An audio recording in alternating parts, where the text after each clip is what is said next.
Now, what I'd like to do now is to move directly from Africa itself and begin to examine the African presence around the world.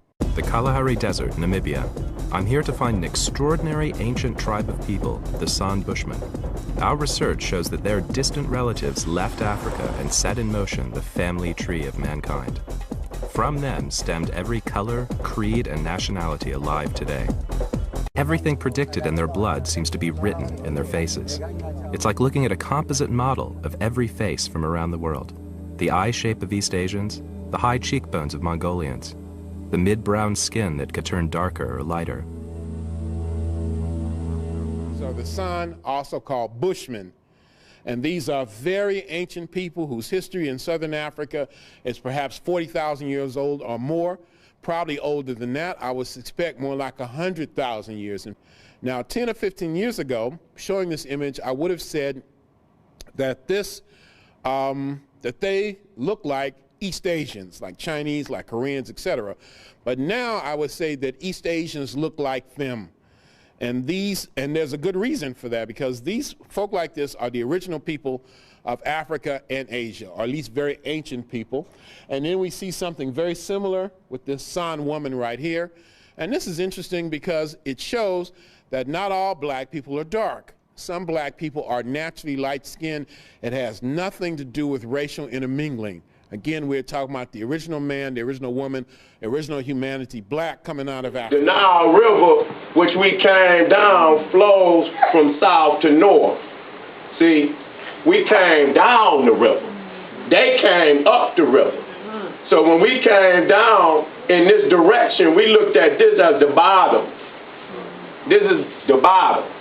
And see, a lot of the ancient fossils is in the Central East region of Africa, but they left this region and went south before they came down north. You'll find a lot of ancient artifacts in South Africa. So they went south before they came north. And so all these civilizations down here, even India, they got enough nerves to act like they as ancient as Africa. That's a damn lie. That's a damn lie. And we can prove it by they ain't got no artifacts in India, even 500,000 years old. 300,000-400,000. They talking about them people got over there about 50,000. We don't really know. We don't really know, but it's not in comparison at all to what was going on in Africa. And so this is the true view in which you should look at the world. These peoples is at the bottom, and you on the top. And we know that Africa is on top anyway, because this is the hottest region on the planet, which means it has to be directly above the sun. So it got to be at the top. Those continents that are cold are away from the sun. They on the side or the bottom. That's just common sense. Okay?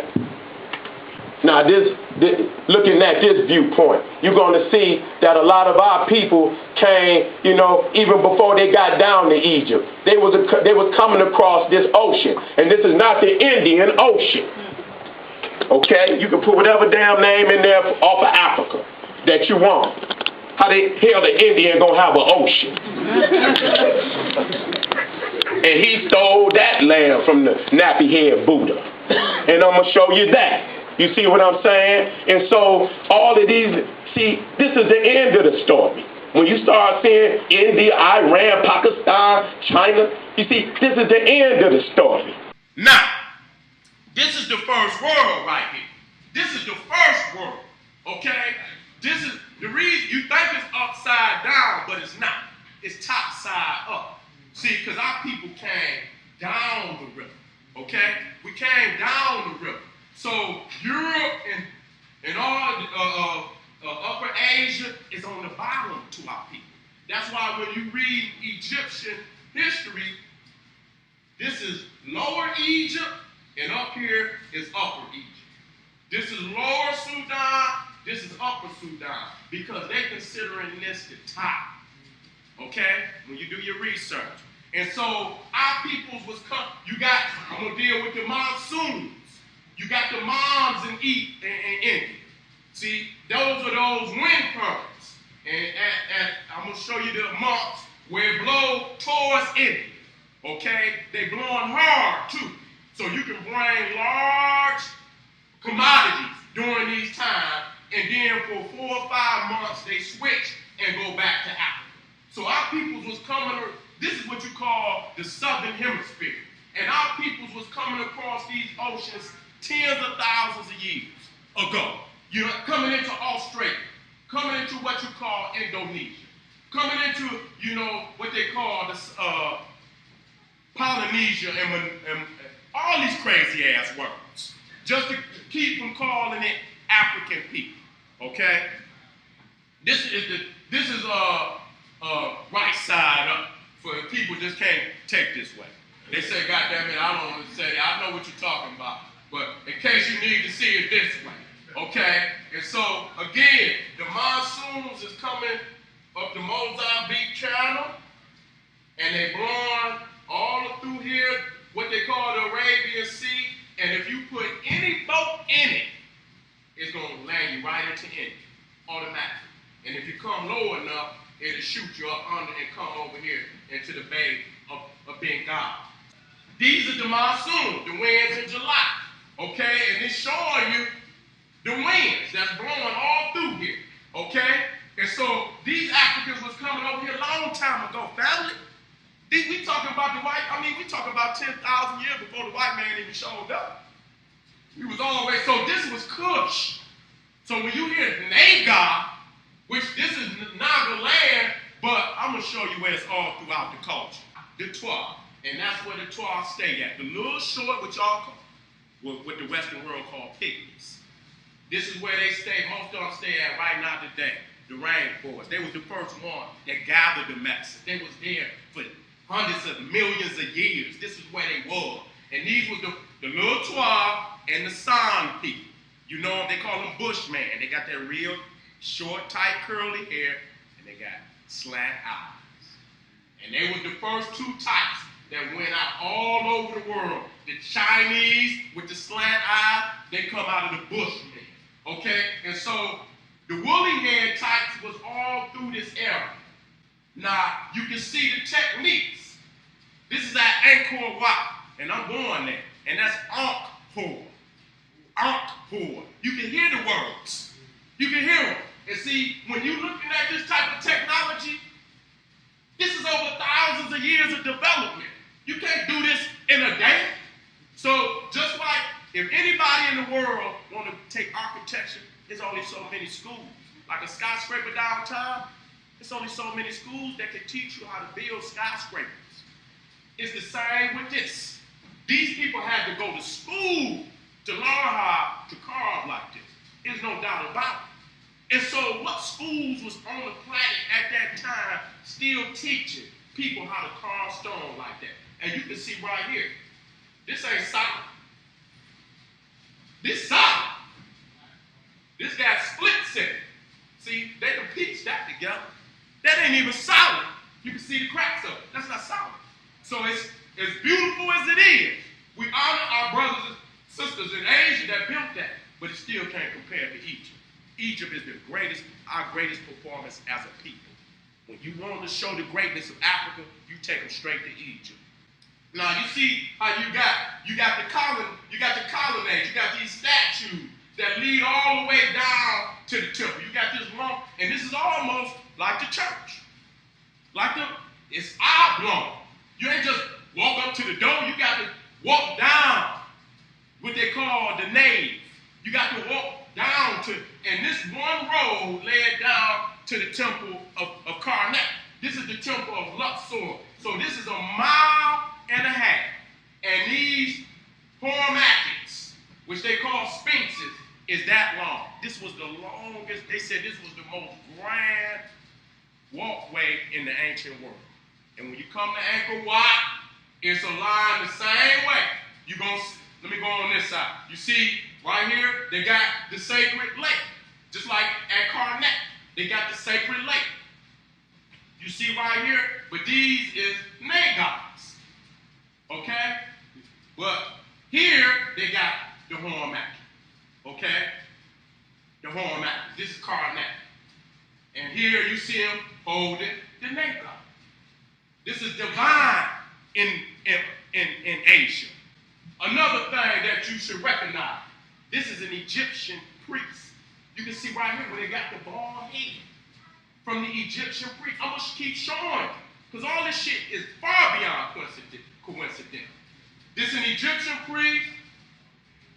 This is the Naga priest. Egyptian priest, Naga priest. See, the bald head, they shaved their hair. It'll come out there. You're looking at some of the faces. Automatically when you see them lips. You see that nose? Ain't no goddamn Asian got no face like that. Nowhere. None of them goddamn Chinese, you go get your Chinese choot, whatever you eat, and shit, and they don't look nothing like this. Okay? And I want y'all to look at, these is the Naga. Now this Tar Aquila. And this is a Khmer, an Asian Kushite. You come out of this. Okay? Now, again, I want y'all to look, because I'm gonna give y'all the URL. I just want y'all to stick to that woolly hair. I ain't even got the dates. These is 500, I got them on other pictures, 500 BC. This one about 300 BC. Okay, now look at this. Look at this. This is Buddha. Now I got the book, I wasn't able to get it all in. Now the thing that even Eugene Adams, he most definitely marked in his DVD that Buddha was born from a Naga family. They are also human beings, okay? If you go do the research, they were Naga kings. These were real people. Now, this is the Khoisan. See that peppercorn hair? See that slant eye? See? See? These are our people that went into Asia. This is where the Chinese come from. See these? These are some of our brothers and sisters that there right now in the South Pacific. Woolly hair. Not the straight haired one, but the woolly haired ones. These is for Champa. Champa. And I'm going to get off into that. Cham, which is calm, which is black. Okay? Let me know now. I'm going to keep going. Okay? Now, this is the Outer Mine Islands. This is where this sister come from. Right there. And so, like I say, our family is all through here.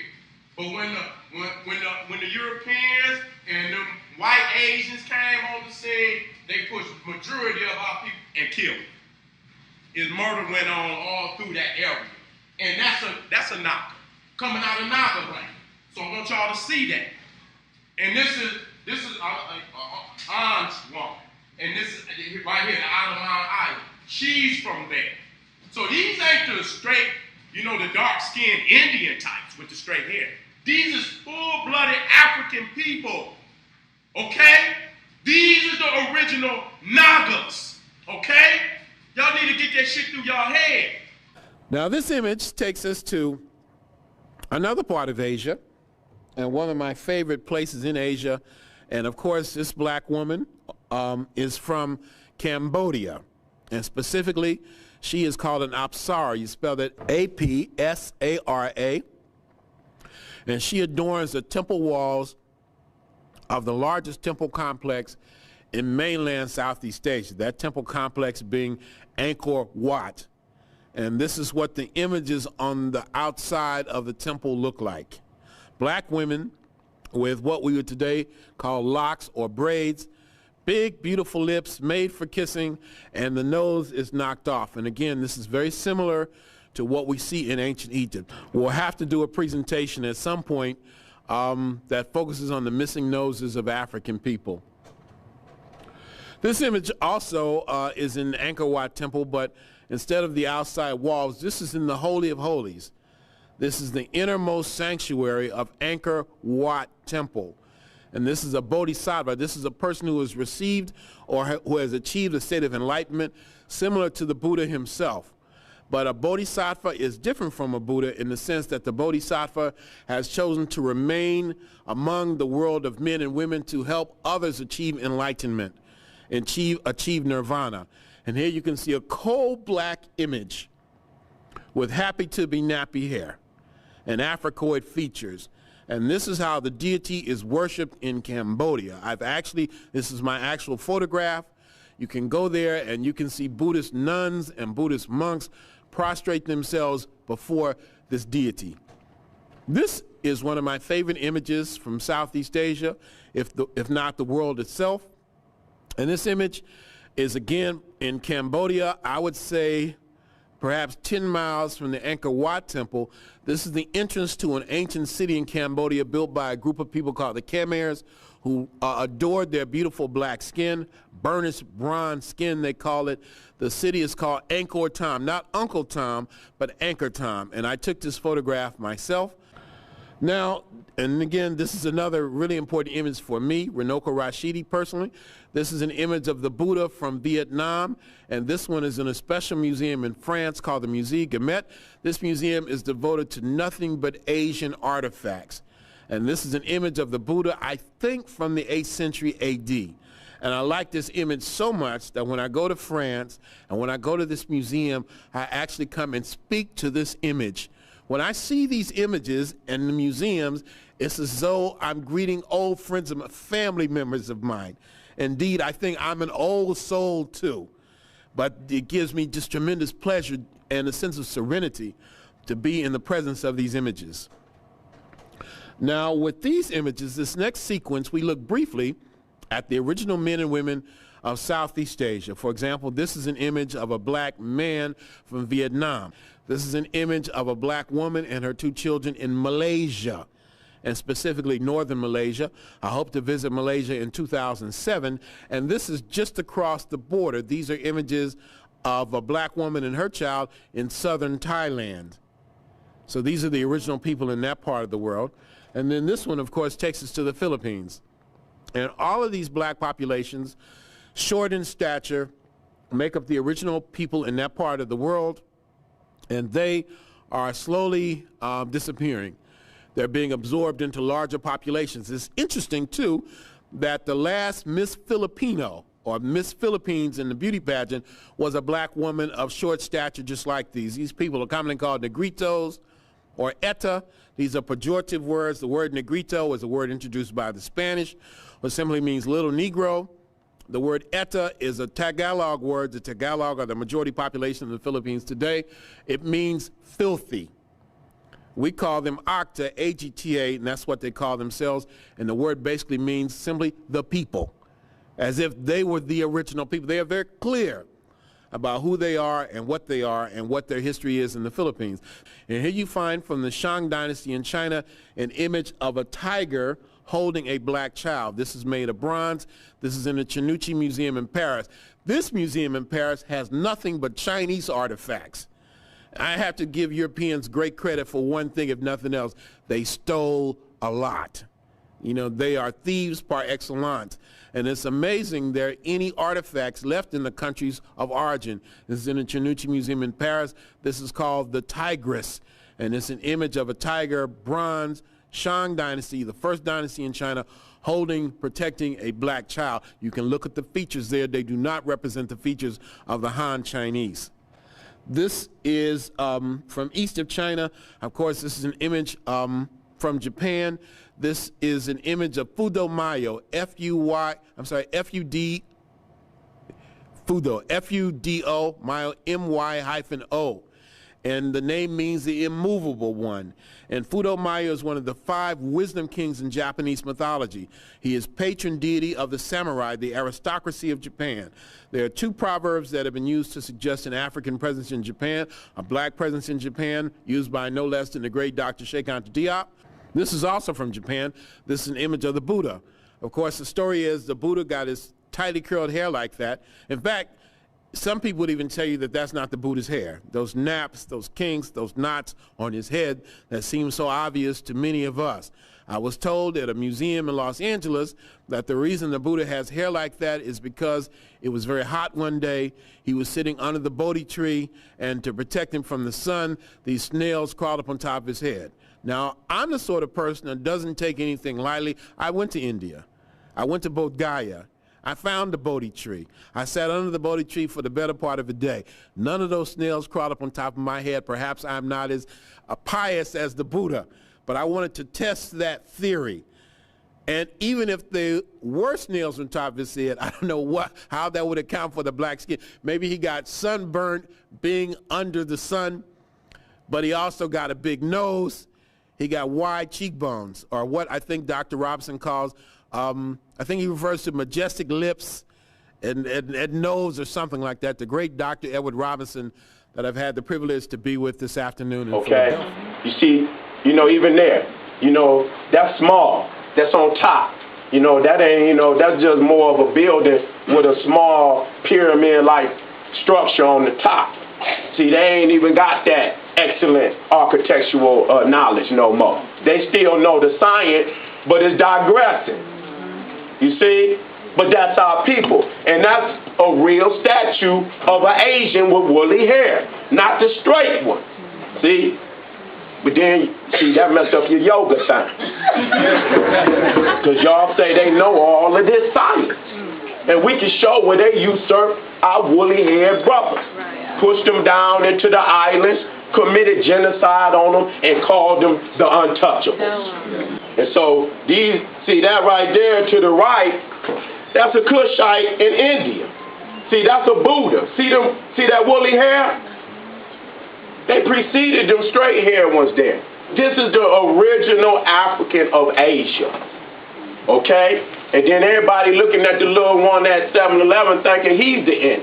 Thinking he's the one that was in there. He's not the original man of that land. He's not the original man. Look at this. The Mons people. You see that? That's an African. They the ones that ruled over in that area before them straight-haired peoples. And a lot of them is still there. You have to go to some of them South Pacific islands. They still they're woolly-haired African. They just didn't push them more in the South. And you see anywhere where you see large statues like this, they always of African people. You cannot find these type of statues this large with this quality in Europe at all. And so again, you're looking at a Buddha. This is not something black people made up. This is original. Ain't no goddamn Asian the ones you see over, got nothing like that on their head. So when you look at the deity, that show you who was in power. Because only the man in power deity gonna be visually seen and respected. Okay? You know who in power. Okay? Again, looking at some of the Africans from Asia. These is woolly-haired Africans. These is the Nagars. See? Okay, look at the imposter. See? Now look at this imposter. See? These is not the originals. See? You was their first African. You was on every continent, but they showed homage to Africa as the Holy Land. So all of that trying to blur the lines, talking about we everywhere. Yeah, we everywhere, but they pay homage to Africa as the Holy Land. And them pyramids is documentation of that. Okay? It's the documentation of that. I'm going to keep it moving. Now you see this 3,000 years before the Indian even on the scene. He got that from the Africans that preceded him by thousands of years. He don't know what the hell he's doing. He just took it because he knew that it was righteous and that we were the chosen of God and it must be right. If we see them doing it, we gonna do it. See? But the African got it from the baboon. See? We was watching, that's what the metal net is. When you're watching everything in creation, you're gonna get a science from it. You're gonna get a science from it. Okay? And so they was watching the baboons praying to Ra when Ra rise in the morning and they began to pray to Ra. Okay? See? Now when you see that our African family got it from the baboon, he can't tell you where the hell it came from. He don't know the deeper science. See, you got to go back to Africa to get the deeper science. That's how you know Africa holds the key. Anytime when you take it way back to the source of it, and that's an African animal, then you see that ritual in the secret societies all over the planet. You know that Egypt and Africa is the mother of the mysteries. Okay? See, he don't know what the hell he's doing. He's just doing the ritual. But that brother right there, that priest got the science. If you don't believe me, look it up. I'm trying to share the shit that I learned with y'all.